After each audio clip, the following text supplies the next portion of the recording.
രോഗി കിടന്ന് വേദന കൊണ്ട് പുളയുമ്പോൾ, അതുപോലെ തന്നെ ശ്വാസം കിട്ടാതെ വിഷമിക്കുമ്പോൾ, അതുപോലെ അടിയന്തരമായി ശസ്ത്രക്രിയ വേണ്ടി വരുന്ന ഘട്ടങ്ങൾ ഓരോ രോഗത്തിനും ഓരോ രീതിയിലാണ്. നമുക്കറിയാലോ, ആ സമയത്തുള്ള പ്രശ്നങ്ങൾ കണ്ട് കെട്ടാണ് ഗവൺമെന്റ് ഡോക്ടറാണ്, ഡിപ്പാർട്ട്മെന്റ് ഹെഡാണ് എന്നുള്ള ഒന്നും നോക്കാതെ ഇനി നോക്കി എന്നിട്ട് കാര്യമില്ല പറയന്നെ എന്നുള്ള ഒരു മൂഡിൽ തിരുവനന്തപുരം മെഡിക്കൽ കോളേജിലെ ഡോക്ടർ ഹാരിസ് അത് പുറത്തു പറഞ്ഞത്. എത്ര ശോചനീയമായ അവസ്ഥയിലാണ് സർക്കാരിന്റെ ഓരോ ഡിപ്പാർട്ട്മെന്റും. ഇപ്പോൾ ഇവിടെ നമ്മൾ വനമേഖലയിൽ ആളുകളെ പുലി പിടിക്കുമ്പോൾ അത് ചർച്ച ചെയ്യും. ഇങ്ങനെ പോയിട്ട് കാര്യമില്ല.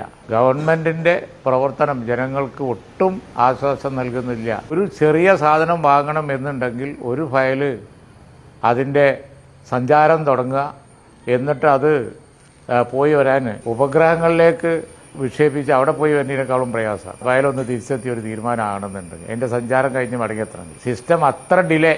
ആരോഗ്യ വകുപ്പ് തന്നെ കുറ്റം സമ്മതിച്ചിരിക്കുകയാണ്. അതാണ് സത്യത്തിൽ തിരുവനന്തപുരം മെഡിക്കൽ കോളേജിൽ സംഭവിച്ചിരിക്കുന്നത്. ഗവൺമെന്റ് അടിയന്തരമായി ഈ വിഷയത്തിൽ നടപടിയെടുക്കണം, അല്ലെങ്കിൽ വലിയ പ്രക്ഷോഭത്തെ നേരിടേണ്ടി വരും. അധികാരികൾക്ക് ഞാൻ ഈ RIRS പറഞ്ഞ ഉപകരണം ആവശ്യത്തിന് വാങ്ങിച്ചു തരണമെന്ന് പറഞ്ഞിട്ട് പല പ്രാവശ്യം അറിയിച്ചിട്ടുള്ളതാണ്. എനിക്ക് മുമ്പിരുന്ന ഹെഡ് ഓഫ് ഡിപ്പാർട്ട്മെന്റ് അറിയിച്ചിട്ടുള്ളതാണ്. അതിന്റെ കടലാസുകളൊക്കെ ഉണ്ട്. അതിനൊന്നും ഒരു പ്രാവശ്യം പോലും ഒരു സ്കോപ്പ് പോലും അവർ വാങ്ങിച്ചു തന്നിട്ടില്ല. ഇത് രോഗികൾ തന്നെയാണ് വാങ്ങിച്ചു തരുന്നതും നമ്മൾ ശസ്ത്രക്രിയ ചെയ്തു കൊടുക്കുന്നതും. അതുകൊണ്ടാണ് ഓപ്പറേഷൻ മുടങ്ങാതെ പോകുന്നത്.